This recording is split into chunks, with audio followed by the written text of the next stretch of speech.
بسم اللہ الرحمن الرحیم۔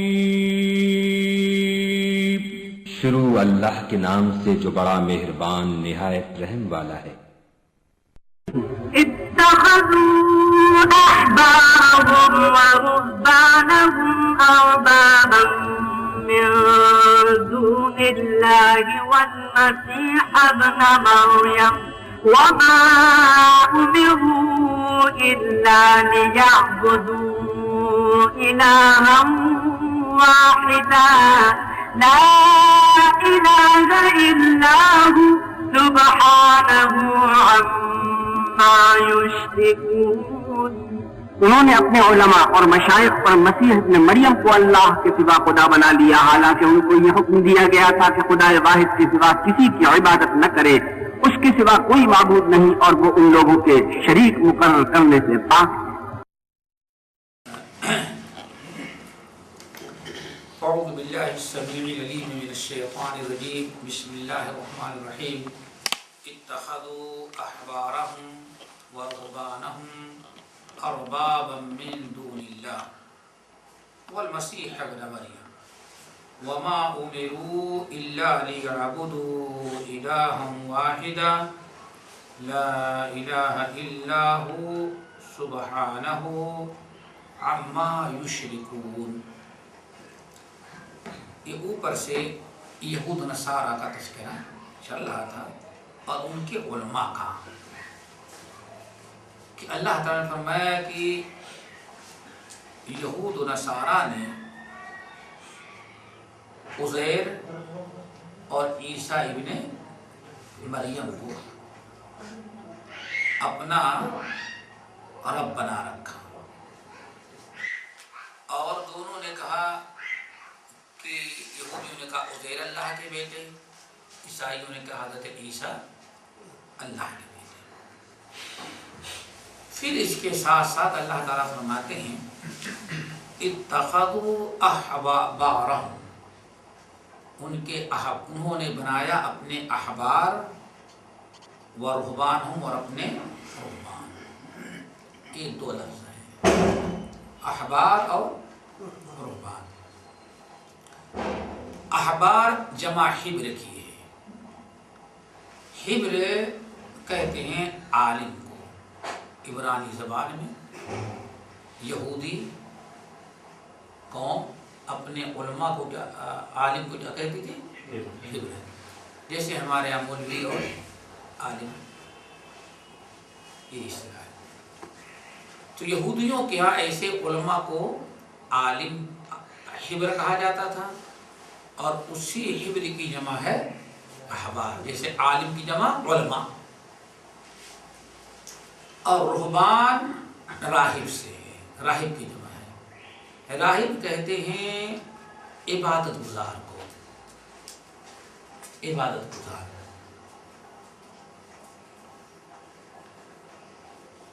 عیسائیوں کے یہاں جو عبادت گزار رہتا تھا، ان کے یہاں جو طریقہ کہ دنیا کی تمام چیزوں کو چھوڑ کر کے صرف ہر وقت عبادت الہی میں مشغول ہے، تو عیسائیوں کے یہاں اس کو کہا جاتا تھا راہب،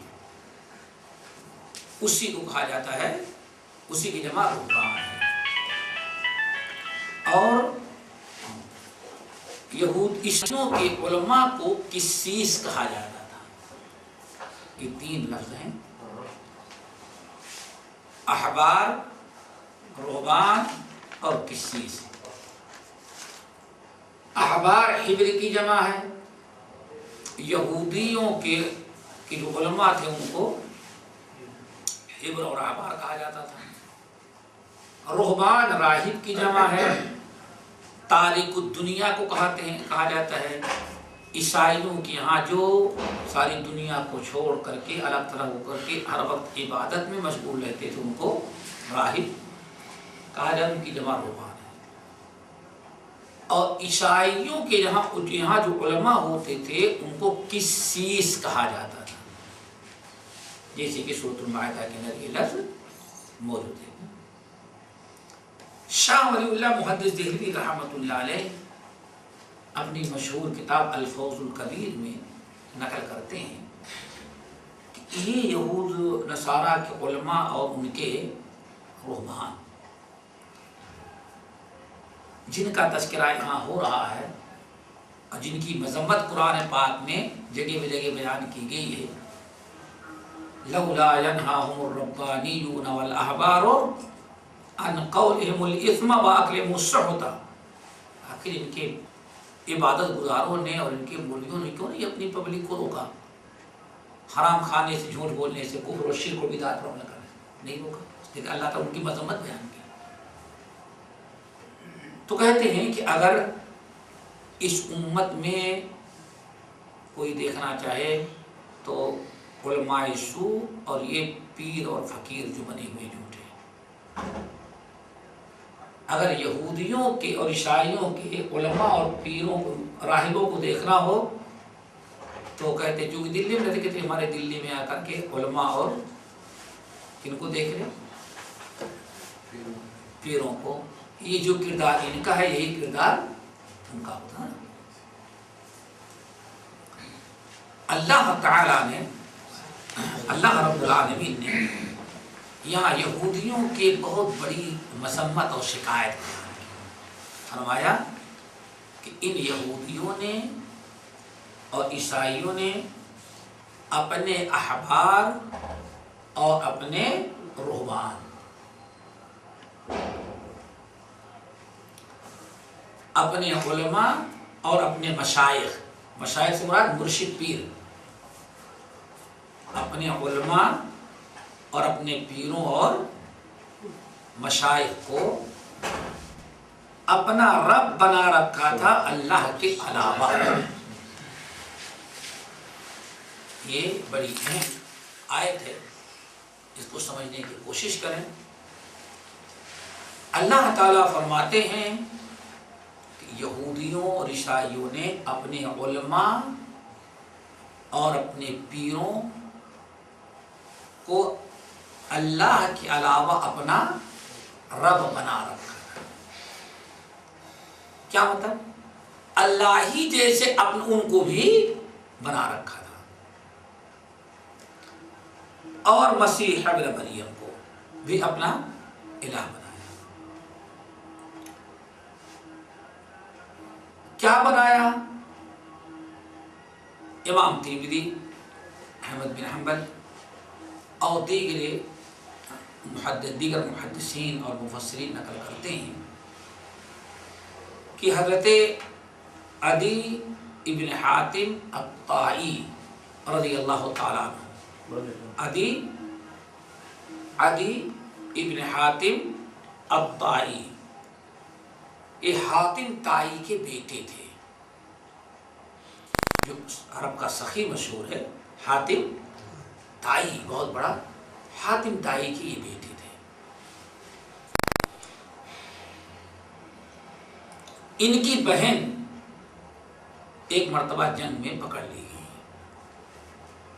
صحابہ کرام جہاد میں جنگ میں گئے تھے، جنگ ہوئی، حاتم طائی عدی تو بھاگ گئے، وہاں سے شام چلے گئے، لیکن ان کی بہن وہاں قیدی بن کے لائی گئی، پکڑ گئے، نبی علیہ السلام کے سامنے پیش ہوئی، حسب نے سب پوچھا تو پتہ چلا کہ حاتم طائی کی بیٹی ہیں، حاتم طائی کی بیٹی ہیں، ایک شریف گھر کی لڑکی ہے، وہ عورت صاحب، آپ نے ان کو آزاد کر دیا، کہا کہ تم کو قیدی نہیں بنائیں گے، باندی نہیں بنائیں گے، جو لوگ جنگ میں پکڑ کے لائے تھے سب کو کہا کہ ان کو قیدی نہیں بنایا جائے گا، اگر تم جانا چاہتی ہو تو تم کو بڑی حفاظت کے ساتھ تمہارے وطن تک پہنچا دیں گے۔ اور پھر جب جانے لگی تو نبی علیہ السلام نے تحفے تحائف بھی دے دیا، گئی، واپس جب پہنچی اپنے بھائی کو ڈھونڈا تو پتہ چلا کہ بھائی تو ہی نہیں ہے، لیکن اسلام ان کے گھر دل میں گھر کر گیا۔ اپنے بھائی کو بلوائی، اس شام کی طرف بھاگے چلے گئے تھے، کہا کہ تم کتنے کم عقل انسان ہو، تم کس سے بھاگ رہے ہو؟ محمد صلی اللہ علیہ وسلم ان سے زیادہ اخلاق اور احسان والا تو کوئی انسان ہے ہی نہیں ہے. ارے جاؤ پہلے وہاں کلمہ پڑھو، ملو ان سے. بہن کے رغبت دلانے پر حاتم طائی کے بیٹے عدی رضی اللہ تعالیٰ عنہ مدینہ المنورہ آئے. اعلان ہو گیا کیونکہ بڑے حاتم طائی کو بچہ جانتا تھا. صاحب حاتم طائی کے بیٹے عدی آ گئے ہیں. پوری مدینے میں شور مچ گیا. جس کے زبان سے دیکھو ہاں حاتم طائی کے بیٹا عدی آیا ہوگا. بہرحال لوگوں نے ہاتھ لیا. جب یہ نبی علیہ السلام کی خدمت اقدس میں پہنچے، آپ کی خدمت میں پہنچے تو ان کے گلے میں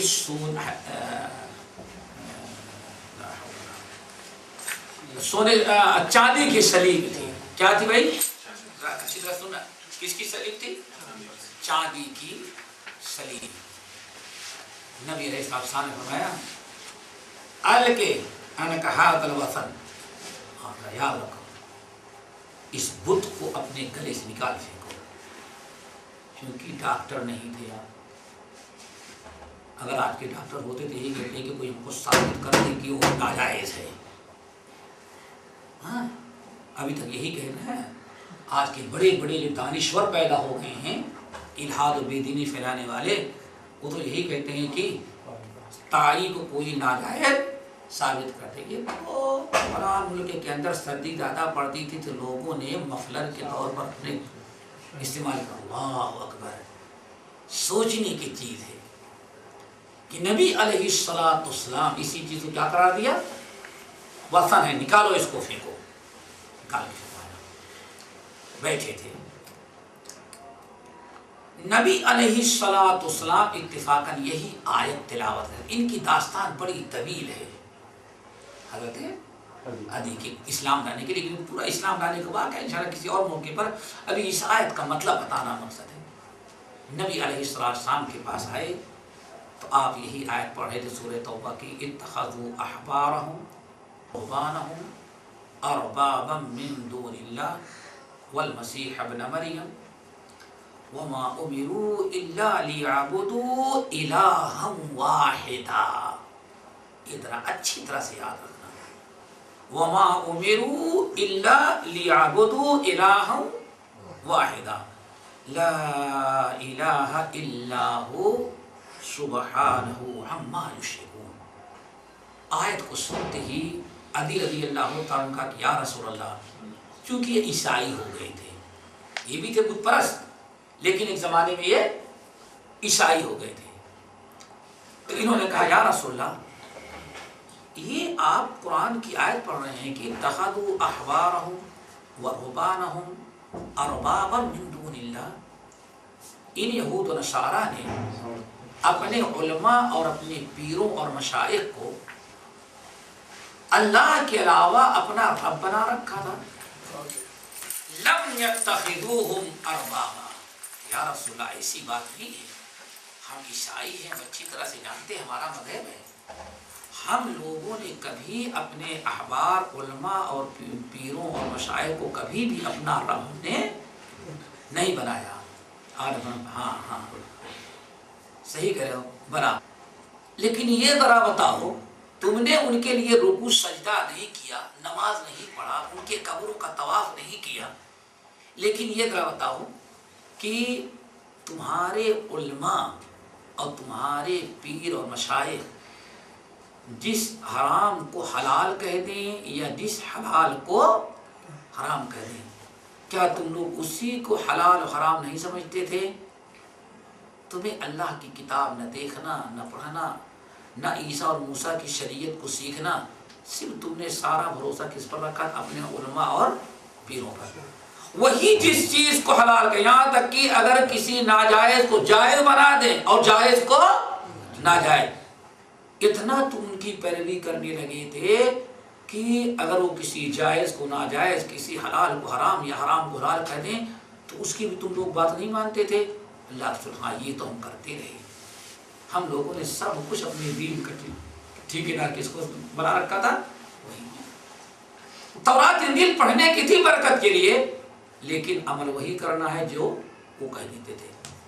آپ نے فرمایا اللہ کے بندے یہی تو ان کو رب بنانا تھا، یہی ان کی عبادت کرتے تھے تم لوگ، اور یہی رب بنانا تھا۔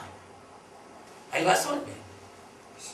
اللہ رب العالمین نے اس آیت کے اندر علماء اور مشائخ کو، علماء اور پیروں کو، اپنے بڑوں کو الہ العالمین نے رب بنانے سے منع کیا، اور فرمایا خبردار یہ بھی تم نے ان کو رب بنایا تھا۔ حلال اور حرام، جائز اور ناجائز کا مالک بھی صرف اللہ وحدہ لا شریک ہے۔ یہ بات تو سمجھ میں آ گئی کہ رب کیا بنایا؟ نہ انہوں نے کبھی اپنے علماء کے لیے اور پیروں کے لیے نماز پڑھی، نہ ان کا سجدہ کیا، نہ ان کے لیے رکوع کیا، نہ ان کو مشکل کشا اور غوث و داتا سمجھا۔ صرف غلطی کیا ہوئی تھی؟ حلال و حرام، جائز و ناجائز میں اللہ اس کے رسول کو نہیں دیکھنا ہے، بس یہی سننا ہے جو ہمارے علماء نے یا ہمارے پیروں نے کہہ دیا، یہی ہم دیکھیں گے۔ اسی عمل کو اللہ رب العالمین نے فرمایا کہ تم لوگوں نے اپنے علماء اور اپنے پیروں کو اپنا رب بنایا۔ اب ترجمہ تو سمجھ گئے، پھر آگے کیا پڑھیں؟ وَمَا أُمِرُوا إِلَّا لِيَعْبُدُوا إِلَٰهًا وَاحِدًا۔ اللہ کے علاوہ انہوں نے، یہود و نصارا نے تو ہزاروں اپنے رب اور بنا، ارباب، رب کی جمع ارباب، رب ایک اور ارباب۔ اللہ کے علاوہ ان یہود و نصارا نے اور بہت سارے اپنے رب بنا رکھے تھے، حالانکہ وَمَا أُمِرُوا إِلَّا لِيَعْبُدُوا إِلَٰهًا وَاحِدًا، حالانکہ ان لوگوں کو حکم دیا گیا تھا کہ صرف ایک الہ کی عبادت کریں۔ ایک الہ کون؟ اللہ وحدہ لا شریک۔ اب ذرا آیت کو شروع سے سمجھیں۔ اللہ نے کیا ان کی برائی بیان کی؟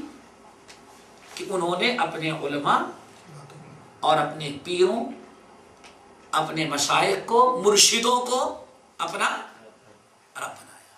ٹھیک ہے نا؟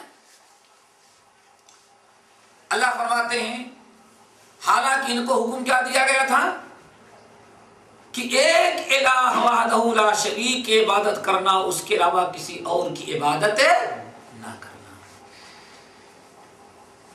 کیا مطلب نکلا؟ گرچہ رکوع اور سجدہ، روزے، نماز سب اللہ کے لیے کرتے تھے وہ، لیکن حلال اور حرام میں اللہ کے علاوہ کن کو مانتے تھے؟ علماء کو۔ اسی کو اللہ نے فرمایا کہ وہ اپنے علماء کی عبادت کر رہے تھے۔ نہیں بات سمجھ میں آئی؟ پہلے منع کیا کہ ان لوگوں نے اپنا رب بنایا، کن کو؟ اپنے علماء اور اپنے مشائخ کو، حالانکہ اللہ نے ان کو حکم دیا تھا کہ ایک اللہ کے علاوہ کسی اور کی عبادت نہ کرنا۔ کیا مطلب ہے؟ یعنی ان کو رب بنا کر کے، ہزاروں علماء کو رب بنا کر کے اللہ کے علاوہ اپنے علماء اور اپنے پیروں کی بھی انہوں نے عبادت شروع کر دی۔ حالانکہ عبادت نہیں کیا، روزے نماز نہیں کیا، صرف حلال اور حرام، جائز اور ناجائز میں کس کو مالک بنا دیا؟ اپنے علماء کو۔ اسی کو اللہ نے کیا فرمایا؟ انہوں نے تو ایک اللہ کے علاوہ غیروں کی بھی عبادت شروع کر دی۔ نہیں بات سمجھ آئی؟ کیا پتا چلا؟ کہ روزے، نماز، حج، زکات بھی ایک ہی وحدہ لا شریک کے لیے، حلال و حرام کا مالک بھی صرف اللہ ہے۔ رہی بات رسول کی، وَمَا أَرْسَلْنَا مِن رَّسُولٍ إِلَّا لِيُطَاعَ بِإِذْنِ اللَّهِ۔ اللہ فرماتے ہیں رسول ایک ہی ذات ہے، صرف رسول اللہ کے بعد صرف رسول ایک ایسی ذات ہے کہ جن کی اطاعت کو بھی اللہ نے اپنی اطاعت کہہ دیا ہے۔ اب کوئی نہیں کہ بھائی رسول کی اطاعت کیوں کریں؟ نہیں سمجھے؟ صرف رسول اور پیغمبر جو ہیں، اللہ رب العالمین انسانوں میں صرف رسول اور ہیں جن کی اطاعت کو اللہ اپنی اطاعت، وَمَا أَرْسَلْنَا مِن رَّسُولٍ إِلَّا لِيُطَاعَ بِإِذْنِ اللَّهِ۔ اب رسول کے علاوہ حلال و حرام کا مالک اس کائنات میں کوئی انسان نہیں ہو سکتا. کوئی امام، کوئی مجتہد، کوئی عالم، کوئی مفتی، کوئی مفکر، کوئی محدث. ہاں وہ اللہ اس کے رسول کے کلام کے عالم تو ضرور ہیں، لیکن ان کو بھی اللہ تعالیٰ نے اپنی مرضی سے یہ چیز کو حلال و حرام کرنے کا اختیار نہیں دیا. شریعت میں کوئی کمی بیشی کرنے کی اجازت ان کو بھی نہیں دیا. اس کی چھوٹی سی مثال آپ لوگوں کو بتاتے ہیں. یہ مثال ذرا یاد رکھیے گا. رسول اللہ صلی اللہ علیہ وسلم نے بڑا واقعہ مشہور ہے. رسول اللہ علیہ وسلم جب ایک مرتبہ فوج جہاد پر بھیج رہے تھے، امیر قافلہ بنائے ایک نوجوان تھے اور بڑے جذباتی تھے، اور آپ نے تمام قافلے والوں سے کہا یہ تمہارے امیر ہیں، تم ان کی اطاعت کرنا. مثال یاد رکھیں، یہ تمہارے امیر ہیں، تم سب لوگ ان کی اطاعت کرنا. ٹھیک ہے. قافلہ لے کر کے چلے گئے. قافلہ جب کافی دور چلا گیا، راستے میں ایک جگہ امیر صاحب کو کچھ غصہ آ گیا، اور کچھ غصہ ان کا بڑھتا ہی گیا. بڑے غصے میں کہا لکڑی اکٹھا کرو. امیر کا حکم، اللہ رسول اطاعت کرنے کا حکم دیا، لکڑی اکٹھا کرو. لکڑی اکٹھا کرو، آگ لگاؤ. لگائی گئی، جلنے لگی. جب آگ تیار ہو گئی اور خوب آگ بھڑک اٹھی تو اب بلایا. مدینے سے نکلتے وقت اللہ کے رسول نے کیا تاکید کیا تھا؟ سب لوگوں نے کہا، اللہ رسول نے فرمایا تھا بھائی امیر کی اطاعت کرنا ہے. کہا اچھی طرح سے یاد ہے کہ امیر کی اطاعت کرنا؟ ہاں ہاں. کہا پھر امیر تمہارا میں یہ حکم دیتا ہوں تم سب لوگ آگ میں کود پڑو. سب لوگ کود پڑو. امیر کی اطاعت تو یہی، کچھ لوگ تو آگے بڑھے کود پڑے امیر کا، لیکن اس میں کچھ لوگوں نے کہا کہ نہیں بھائی آگ ہی سے تو بچنے کے خاطر ایمان لائے، جہاد کی ہجرت کیے، اور ایمان لانے کے باوجود بھی آگ ہی میں جانا ہے، تو ایمان لانے سے فائدہ کیا ہوگا؟ اب یہ اچھا ایسا کرو، آگ میں نہیں کودیں گے، ساری باتیں ان کی مانیں گے لیکن آگ میں نہیں کودیں گے، مدینہ پلٹ کر کے چلیں گے. اگر رسول اللہ علیہ وسلم کہیں کہ آگ میں کود جانے کے لیے تو ہم لوگ آگ میں کود جائیں گے. کہا بھائی ٹھیک ہے، سب مانیں گے لیکن آگ میں نہیں کودنے والی بات مانیں گے آپ کی. واپس چلیں گے جو ہم لوگ آگ ہی سے بھگے ہیں، آگ سے بھگے ہیں، اور تم آگ ہی میں ڈالنا چاہتے ہو، تو مسلمان ہونے کے بعد فائدہ ہی کیا ہے؟ ابھی ساری باتیں مانیں گے لیکن آگ میں نہیں کودیں گے. مدینہ چلیں گے، جب اللہ کا رسول فرما دیں گے کہ کود جاؤ تو واقعی ہم لوگ آگ میں کود جائیں گے. اب ساری بات وہاں ہو گئی. جب قافلہ پلٹ کر کے آیا، رسول اللہ علیہ وسلم کے پاس، تو اب لوگوں نے کہا چلو پوچھو. نبی علیہ السلام کے پاس پہنچے لوگ اور بتائے کہ اس طرح سے امیر نے ہم کو حکم دیا لیکن ہم لوگ نہیں کودے. اور یہ سوچ کر کے کہ آگ ہی سے بچنے کے خاطر تو کفریہ شرکیہ دین چھوڑے اور مسلمان ہو گئے. مسلمان ہونے کے بعد پھر بھی آگ میں جانا ہے تو فائدہ کیا ہے؟ آپ اس موقع پہ ارشاد اچھا کیا تم لوگوں نے، اور اگر ان کے کہنے سے آگ میں کود پڑتے تو قیامت تک آگ ہی میں جلائے جاتے. کیا نتیجہ نکلا؟ ذرا سوچو. اللہ تعالیٰ نے آگ کا عذاب دینے سے منع کیا ہے. آج میں لوگوں خبر کسی کو آگ کا عذاب نہ دیتا ہوں، آگ میں جلا کر کے عذاب دینا میرا کام ہے. بس آگ میں جلا کر کے عذاب دینے سے منع کیا ہے. اور نبی علیہ السلام کا مقرر کردہ امام ہے. سوچو ذرا سا، امام بھی کس کا مقرر کردہ ہے؟ اور آپ نے فرمایا ان کی اطاعت کرنا. کئی خوبیاں ہیں. مقرر اللہ رسول نے ان کو امام امیر مقرر کیا اور لوگوں کو حکم دیا کہ ان کی اطاعت کرنا. لیکن جب انہوں نے ایک ایسا حکم دیا جس میں اللہ کی اور رسول صلی اللہ علیہ وسلم کی نافرمانی تھی، تو آپ نے تو ان کو روک ہی دیا اور لوگوں سے بتایا ان کی غلط بات مان کر کے اگر تم لوگ آگ میں گئے ہوتے تو تم کو بھی اللہ تعالیٰ عذاب میں ڈالتا، عذاب سے نجات پانے والے نہیں تھے۔ اب آپ بتائیں، نبی کا امام کردہ مقرر کردہ امیر اور نبی کا حکم ان کی اطاعت کرنا، اگر کتاب و سنت کے خلاف انہوں نے حکم دیا، ان کی بات مان لینے سے انسان جہنم میں جا رہا ہے، جان بوجھ کر کے ان کی اطاعت کر لی جائے۔ اب اللہ کے بعد، اس کے بعد اللہ تعالیٰ نے تو کسی کو آسمان سے رسول کے زبانی امامت کا درجہ نہیں نصیب۔ سوچنے کی طرح غور کرو، یہ اچھی طرح یہاں جانے کے بعد بھی ٹھنڈے دل سے سوچو کہ کس قدر یہ نازک مسئلہ ہے۔ کیوں؟ حلال اور حرام، جائز و ناجائز کا اختیار اللہ تعالیٰ نے کائنات میں کسی کو نہیں دیا۔ اگر کسی کے حرام کہنے سے ہم کتاب و سنت کے خلاف حلال و حرام میں ہم کسی کی اطاعت کر لیں تو یہ گویا کہ ہم نے اس کی عبادت کی، ہم نے اس کو اپنا رب بنایا۔ اور قرآن میں اس کو شرک بھی کہا گیا ہے۔ بڑی واضح مثال سنن ابی داؤد کی روایت، یاد رکھیے گا، عبداللہ ابن عباس رضی اللہ تعالیٰ عنہ حدیث کے راوی ہیں کہ آپ حضرات جانتے ہیں کہ عربوں میں جاہلیت کے اندر، جاہلیت میں عربوں کے یہاں مردار کھانا اور خون کھانا ایک عام سی چیز تھی۔ کسی کا جانور جب مر جاتا تھا عربوں میں تو اس کو پھینکتے نہیں تھے، کہتے بھائی آج سارے لوگ مل کر کے ہمارا جانور کھا لیں، آئندہ تمہارا مرے گا تو ہم سب لوگ مل کے کھا لیں گے، تاکہ جانور کا گوشت ضائع نہ جائے، مردار۔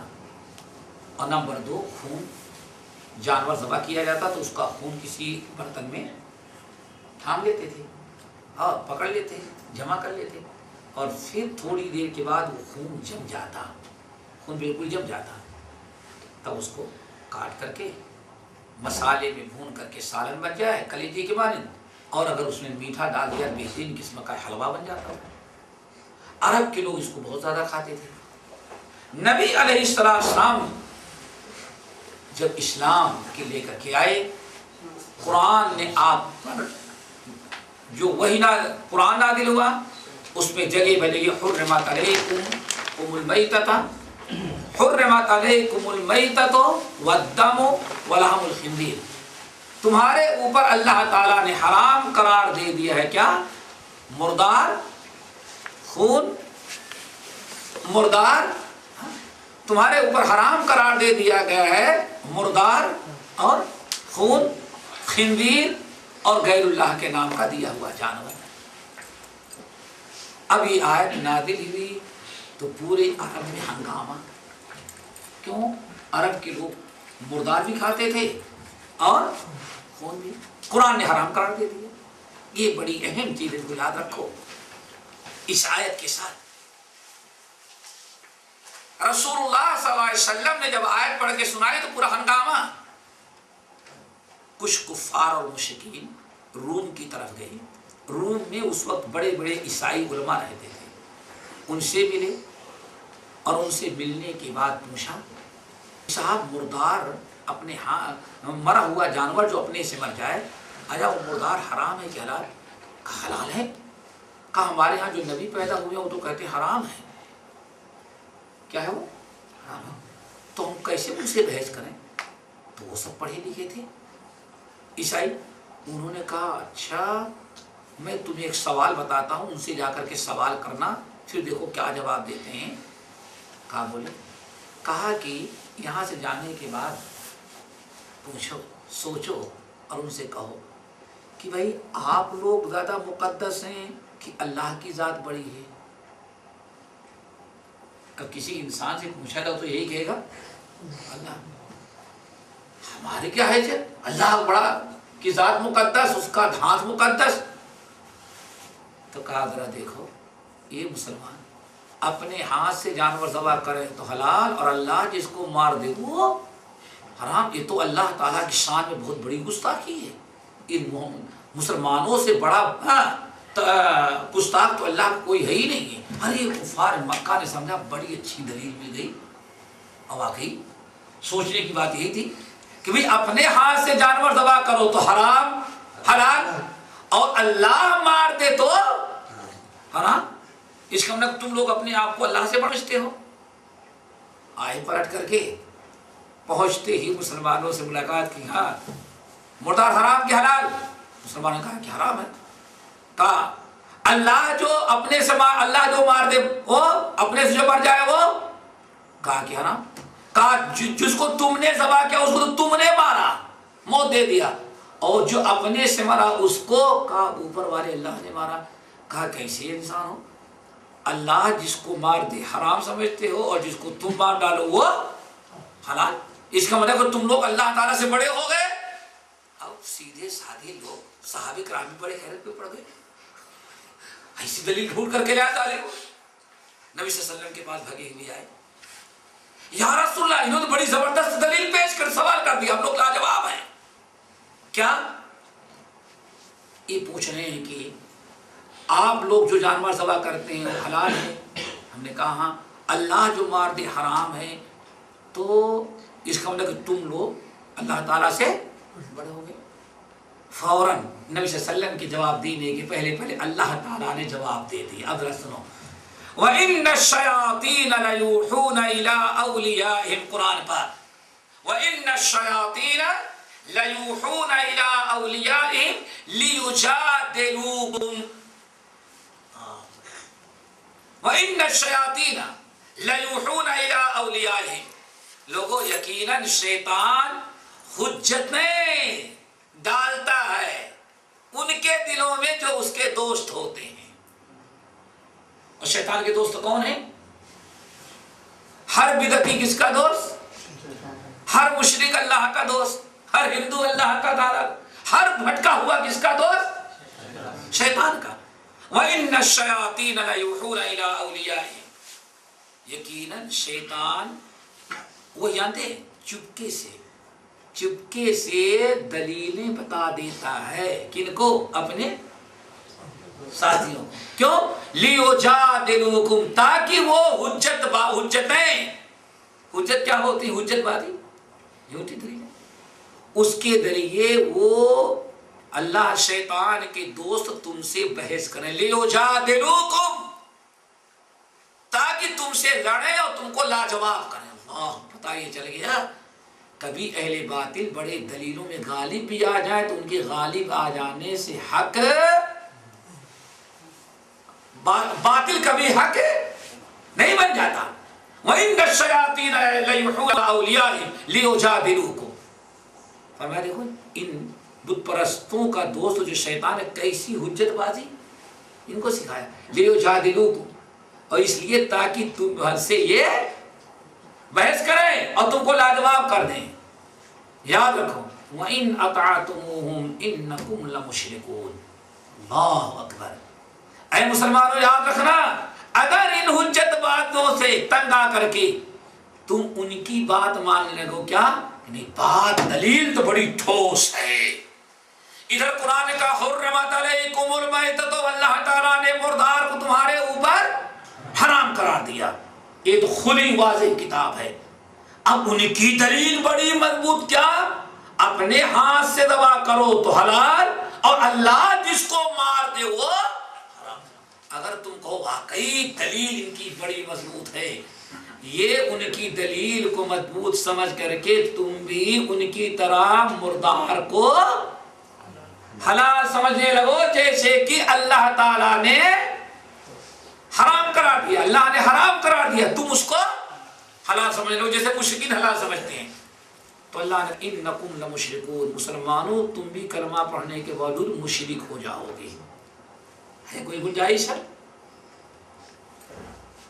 قرآن نے کہہ دیا شرک ہے، نبی نے کہہ دیا شرک ہے، اب ہزار حجت بازی سے کہنے ہی نہیں، یہ بزرگوں کی عبادت اور قبر کا سجدہ کرنا ان کا احترام ہے۔ اور دلیل کیا پیش کیا؟ وَمَن يُعَظِّمْ شَعَائِرَ اللَّهِ، جو شاعر اللہ درگاہوں کا احترام کرتا ہے، سمجھو کہ وہی پکا متقی پرہیزگار۔ اللہ اکبر، ایک چیز نصوص صریحہ کے ساتھ حرام ہو اور ان کی حجت بازیوں سے اگر کوئی آدمی اللہ تعالیٰ نے کتاب و سنت میں جو نصوص صریحہ میں حرام قرار دے دیا اس کو حلال، جس کو شرک، اس کو توحید، اس کو وسیلہ، اس کو بدعت و سنت سب ملا دے. اللہ فرماتے اگر تم ان حجت بازوں کی اطاعت کرنے لگو گے تو کیا بن جاؤ گے؟ وَإِنْ أَطَعْتُمُوهُمْ إِنَّكُمْ لَمُشْرِكُونَ، یا کہ تم بھی مشرک بن جاؤ گے. اللہ رب العالمین نے یہود و نصارہ کی اسی خباثت کو بیان کیا. انہوں نے اپنے علماء اور اپنے مشائخ کو کیا بنا لیا؟ اپنا رب اللہ کے علاوہ. پھر آگے اللہ نے کیا فرمایا؟ انہوں نے رب بنایا، یعنی اپنے علماء اور مجاوروں، پیروں اور فقیروں کی عبادت کرنے لگے. وما امروا، حالانکہ ان کو حکم دیا گیا تھا کہ اللہ ایک اللہ وحدہ لا شریک کے علاوہ کسی اور کی عبادت نہ کرنا. یعنی انہوں نے اللہ کے علاوہ اپنے علماء اور اپنے پیروں کی بھی عبادت کی. عبادت کس میں کیا؟ حلال اور حرام سمجھنے میں. اپنے مولویوں کا طواف نہ کیا، سجدہ نہ کیا، رکوع نہ کیا، ان کے لیے جانور نہ ذبح کیا، ان کے لیے پیشانی نہیں ٹیکی. لیکن اس کے باوجود اللہ نے فرمایا کہ تم نے اللہ کے علاوہ ان کی عبادت کی. کیوں؟ تم ان کے ایسے پیچھے پڑ گئے کہ چاہے جس چیز کو حلال کہہ دیں یا حرام کہہ دیں اسی کو تم مان لیں. یہی ان کی اطاعت کر لینا ہے کیا ہے؟ عبادت ہے. سبحانہ، اللہ اکبر. سبحانہ، اللہ کی ذات پاک ہے. سبحانہ کے معنی پاک. سبحانہ، اللہ کی ذات پاک ہے. کس سے پاک ہے؟ اما یشرکون، ان چیزوں سے جن کو اللہ تعالیٰ کے ساتھ شریک کر رہے ہیں. پھر ذرا اچھا سمجھنا. اب یہاں آخری آیت میں کیا اللہ نے کیا فرمایا؟ سبحانہ، اللہ کی ذات پاک ہے. اما یشرکون، ان چیزوں کی شراکت سے جن کو اللہ تعالیٰ کے ساتھ یہ شریک کرتے ہیں. اللہ تعالیٰ کے ساتھ کن کو شریک کیا؟ اپنے علماء کو اور اپنے مشائخ اور اپنے مجاوروں اور اپنے پیروں کو. اللہ نے فرمایا ان علماء کو، علماء کا مقام بہت اونچا، صالحین اور ولیوں کا مقام بہت اونچا. لیکن کتنے بھی اونچے ہو جائیں، میں نے کہا انسانوں میں سوائے رسول اور پیغمبر کے اللہ تعالیٰ حلال و حرام میں کسی اور کو کسی اجازت نہیں دیتا. اور رسول جو ہوتے ہیں وہ بھی اصل میں ان کی اطاعت بھی اصل میں کس کی اطاعت ہوتی ہے؟ وما ارسلنا من رسول الا لیطاع باذن اللہ. رسول کو اس لیے ہم بھیجتے ہیں تاکہ رسول کی اطاعت کی جائے اللہ کے حکم سے. رسول کی اطاعت جو ہوگی وہ بھی اللہ تعالیٰ کے حکم سے. اس لیے رسول کی اطاعت حقیقت میں اللہ کی اطاعت ہے. اب یہاں کوئی بھائی یہ کہہ سکتے ہیں کہ بھائی یہ تو یہودیوں کے بارے میں ہم کو اس سے کیا فائدہ ہوا؟ سب سے بڑی مصیبت آج یہی ہے.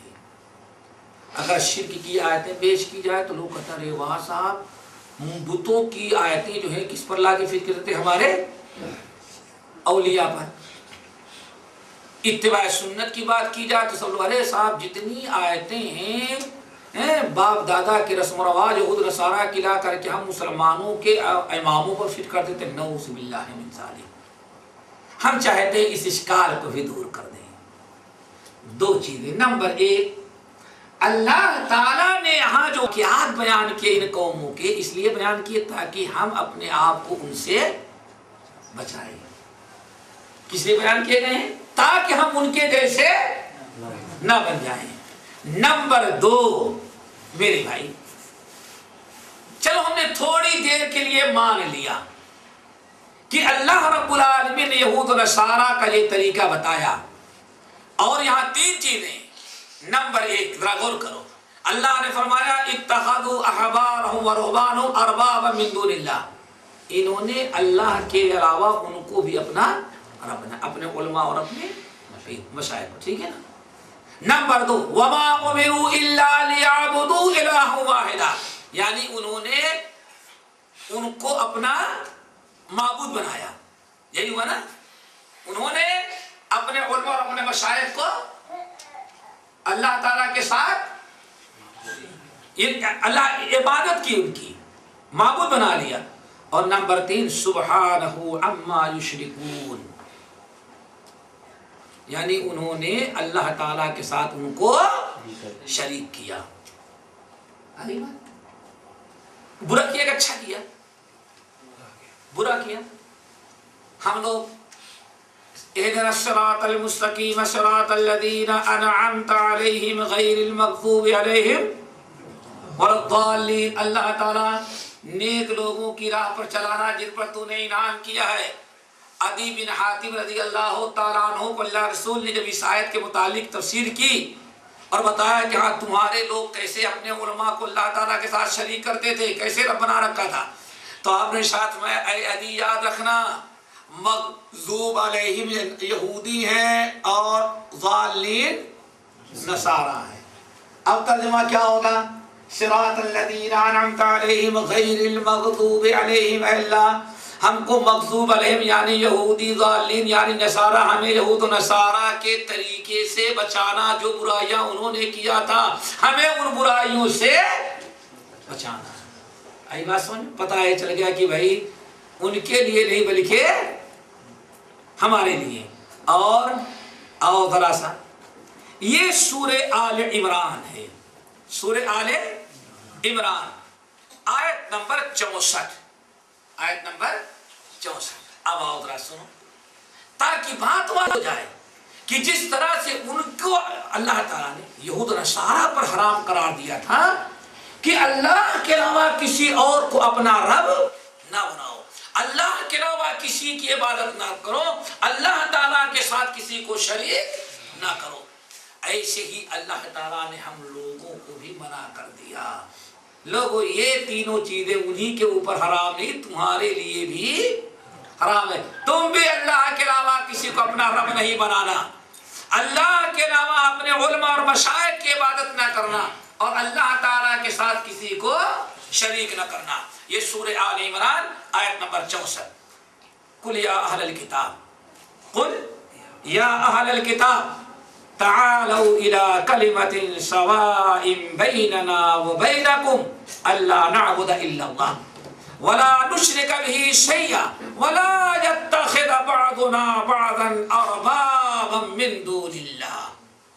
اے ہمارے نبی آپ بلائیں اور کہیں اے یہود یا اہل کتاب، اے اہل کتاب یعنی یہود و نصارہ، آؤ تعالوا الى کلمۃ سواء بیننا وبینکم، آؤ ایک ایسے کلمے کی طرف، ایک ایسی بات کی طرف جو بات ہمارے تمہارے دونوں کے درمیان مسلم ہے۔ آؤ مل جائیں دونوں، اور ایک ہو جائیں دونوں۔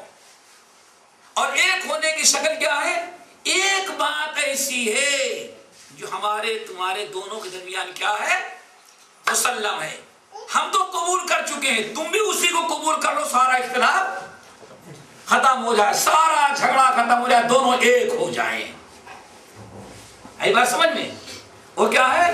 نمبر 1 اللہ نعبد الا اللہ، اللہ کے علاوہ کسی اور کی عبادت نہ کریں، ولا نشرک به شیئا، اور اللہ تعالیٰ کے ساتھ کسی کو شریک نہ ہم کریں نہ تم کرو۔ ہو گئی نا؟ اللہ کے علاوہ کسی کی عبادت نہ ہو، اللہ تعالیٰ کے ساتھ کسی کو شریک نہ کرے۔ نمبر 3 وَلَا يَتَّخِذَ بَعْضُنَا بَعْضًا أَرْبَابًا مِّن دُونِ اللَّهِ، اور ہم میں سے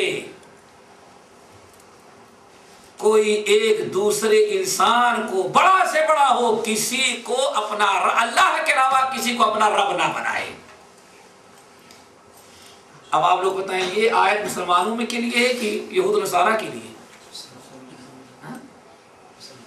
سورہ توبہ کی آیت جو میں نے پڑھی اتخذوا احبارهم ورهبانهم اربابا من دون اللہ، یہود و نصارہ نے اپنے علماء اور اپنے مشائخ کو اللہ کے علاوہ رب بنا لیا۔